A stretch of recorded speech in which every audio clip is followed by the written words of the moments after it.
next speakers. Vanessa and Judith, are you here?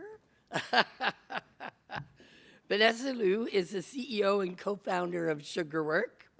She has over 25 years experience as a serial founder, operator, strategist, and investor across SAP, Trigger Media, and McKinsey. She, as co-founder and CEO of Sugarwork, which is an enterprise SaaS knowledge-sharing platform. She was most recently vice president at SAP, and before that, chief operating officer at Trigger Media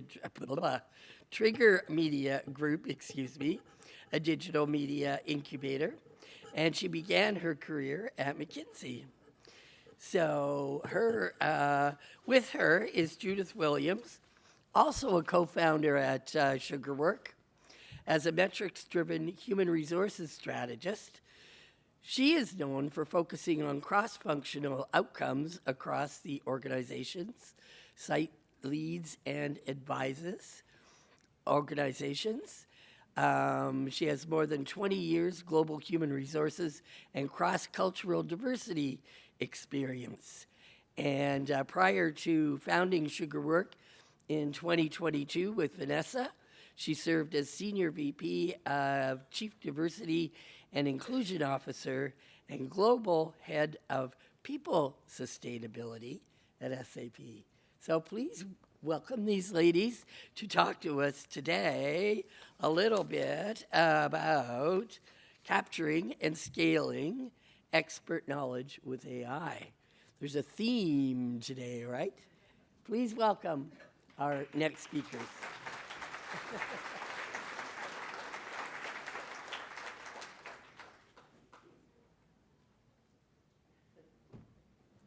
Okay, let's put this right here. All right. Let's hope this works. Good morning. Let's try that again. Good morning. Aren't you excited to be here? I actually want to start by telling you a story. And when you look at this photo, this is actually a photo of an assembly line of a medical device company, which if you're not in medical device manufacturing might be surprising, because it definitely surprised Vanessa and I when we went to visit this particular customer. And we were led around the assembly line floor by a very experienced employee. He'd been working there for over 20 years. And we stopped at a machine that looked not dissimilar to this one. And he said, let me tell you a story about this machine. When they got it from Mitsubishi, it didn't work. This is a multi-million-dollar machine, and it didn't work. So they went to Mitsubishi, and they said, OK, send the designers, and let's see if you can get it working. Well, they could not. The designers of the machine couldn't get it working.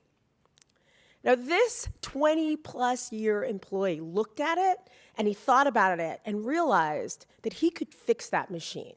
So he used matches and rubber bands. And he showed us that those matches and rubber bands, they're still on the machine. Now, we think about this. Everybody knows something about your business, your company, that they're the only person that knows that. Every one of us in this room has that type of special knowledge. It's the thing that takes you many weeks or sometimes many years to learn. Think back to when you started at your company and you had to figure out things like who should you talk to, which meetings to attend, who to pay attention, where to get the best lunch. Now, can anyone share what's the one thing that you might know about your business that no one else knows? Do I have an intrepid volunteer? Just yell something out. I can give you some ways to start. Who do I speak to? Which meetings are most important? Who's the most important person in the meeting? How do you navigate the budgeting process? Right? There's what's written down, but the question is, how do you really navigate the budgeting process?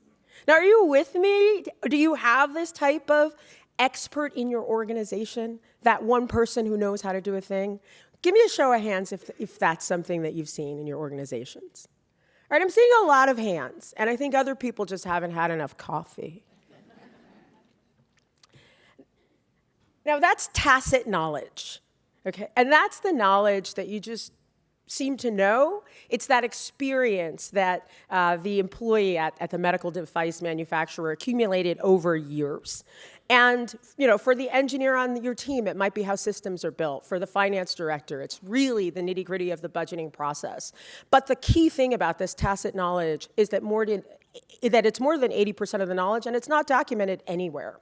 So that means if someone leaves your organization, that knowledge, that valuable knowledge, walks out of the door.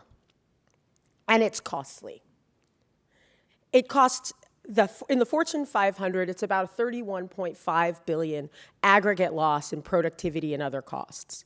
And if we break that down into what it means, we know that there's a per employee cost of about $350,000. So that's about finding a new employee, that gap to productivity between when someone starts and when they're fully onboarded. And we actually talked to a large chemicals manufacturer, and they said, for us, we know it's not $350,000, it's $1 million per employee. So for your company, the number might be different, but I want you to think about that number and what the multiplier is every time an experienced employee walks out of the door. Now, Vanessa's going to come up and talk a little bit more about the trends that are exacerbating this. Thank you so much, Judith. So good morning, everyone. So what Judith was just talking about is the fact that all of this knowledge loss has, of course, already been well documented. But the mega trends that are happening around us are intensifying this loss. If you just think about retirements, 10,000 baby boomers every single day over the next decade are going to be retiring. So the silver tsunami is already a phenomenon that many companies are experiencing. I think I hear a lot of laughter in the audience. Turnover in companies. I think the 18% that you see here is just the average annual workforce turnover rate. Some industries see this number as 25%, some even as high as 50%. Think about the amount of knowledge loss that happens in those types of companies on an annual basis. Remote work, we've heard so much about this. It's not just about remote work, but hybrid work. I don't know how many of you are still hybrid, because I'm still hybrid here. But that creates work silos. You don't have many opportunities for those water cooler conversations where knowledge transfer can happen, or shadowing opportunities. And finally, contingent work. If you look at this number, 36% of the workforce is currently identified as independent workers, and this is up from 27% just 7 years ago, according to McKinsey. And so if you think about how so many companies procure this type of contingent labor as essentially procurement, not with onboarding, and Dion spoke so much about effective onboarding, this is, of course, extreme knowledge loss that happens all of the time.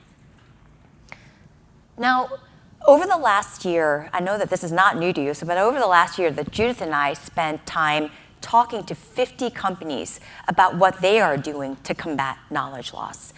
And what really struck us is the fact that the methodologies that are used today are still bespoke and not scalable. And so identifying experts, that's something that is tried and true. You need to identify who the experts are so that you can get the information from them. Smart questioning is also incredibly important. Smart questioning is just about making sure you're using those types of questions that elicit the insights. And then in terms of shadowing, that is also really effective. But the way that companies are doing it is so antiquated. A Fortune 50 pharmaceutical company shared with us how they were managing the divestiture of one of their divisions. And what they did was they identified experts, paired them up, gave them a Microsoft Word document, and asked each and every one of them to share their insights on these work docs, which were uploaded onto SharePoint. And the leaders were refreshing SharePoint every day. We're talking about billions of dollars that were being spun out of a Fortune 50 company. A Fortune 100 airline shared with us that they track experts in Microsoft Excel spreadsheets, and that's how they conduct their knowledge transfer. There has to be a better way. And so we're, of course, here talking so much about new technologies, including generative AI. And we think that we are on the cusp of a new era when it comes to knowledge management. Think about in the 1990s when knowledge management was really about stuffing as much as you could into databases like Lotus Notes. And then in the 2000s, I think many of you nod your head, right? In the 2000s, so much of this was tracking what people are doing. Of course, that's how Salesforce really started on their rocket ship of growth. Over the past decade, it's been about collaboration software. So tools like Slack and SharePoint, where so much of knowledge sharing is just about in the day-to-day behavior. But we think that we're moving into what we're calling the automated knowledge management era. And we wanted to take you through a case study, what happened this summer when a company approached us so that they can apply automated knowledge management using the Sugarwork platform. So this company is a tech company that does training data for AI solutions, and they decided to offshore their engineering department, really the heart of the business. If you think about a tech business and their engineers, what makes them tick is their engineering division. So like many other companies, past transitions of other restructurings did not go so well when it came to knowledge capture, and they felt that this was so high stakes that they needed a different approach. So they came to us. So there were over 100 employees that were either being onboarded or being offboarded, and they gave us 6 weeks to figure out how we could help them transfer their knowledge. So let's step through what they did. So on this slide in the red is how they captured their knowledge. In the blue is how they decided to play back that knowledge. So first, they paired experts and learners. So think about QA engineers, DevOps, front-end, back-end engineers, you know the drill, like really the whole entire engineering function. And they paired experts with new hires, or also people who were very junior. And then they used our content library to develop customized templates for each and every single function. So everyone was tweaked based on that function so that when the experts and learners would sit down together, it would elicit those insights that were pertinent to that particular role. Then they got onto Microsoft Teams and had these meetings. Some groups and some pairs met up to 8 times using the questions. And each and every one of these meetings were recorded, transcribed, and summarized. So in essence, we were prompt engineering the humans so that they would share their information. This would now be summarized. And then in a blue, then they were able to query this knowledge. And then also, not just that, managers were able to see the progress of everyone. Here's an example of how we were able to query that knowledge. It was literally using what ChatGPT does, and that is exactly what we are powering on the back end. We are using ChatGPT to collect all of this information and to summarize it. But instead of just querying documents that are out there, we're talking about that 80% that Judith was just talking about, which is in people's heads. Now that is being unlocked. Managers shared that they had no idea how so many of their employees were doing certain tasks, and many of them had been working together for years. And that type of knowledge is really that knowledge that makes a company tick. What were the results? The CTO shared with us about 45 days after the transition that we saved them 4 to 6 weeks of onboarding time. Now, Dion spoke a lot about onboarding and how that is so critical when it comes to productivity. And here, just think about 4 to 6 weeks. That's idle labor time for so many companies, but here we were able to get it back. That we quantified as about $250,000 in labor costs. But more importantly, what they were able to do was to avoid risk. As a tech company, they continued to serve their customers, and there was actually $20 million at risk when it came to customer projects that had to be delivered during this time. And because we were able to seamlessly transition all of this knowledge, this was $20 million that they kept. Now, productivity gains can be found at every corner if you think about it when it comes to workforce transitions, not just about onboarding. So if you supercharge a sales department during onboarding, that's obviously a productivity gain. If you think about a merger or acquisition where you have to bring companies together for synergies, that's another productivity gain. Think about reorganizations. Think about being able to seamlessly integrate your agile, independent workforce.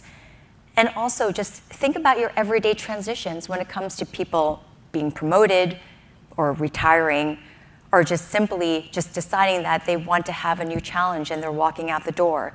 This is productivity that is going to walk out the door unless you capture it. Now, what I would love to do is to just engage each and every one of you, if you wouldn't mind going to, oh, it's not going. There we go. If you wouldn't mind just bringing out your phones and just do a quick poll. Would love to understand which workforce transition case you are seeing in your companies. And while you do that, I will bring up the results. You can grab it quick because we're almost done. Okay, so you grab it quick. You could come to our booth. We'd love to understand your use cases even more, and we would love to talk to you in booth 101 just about how you capture knowledge. So thank you. Sorry, Thank you.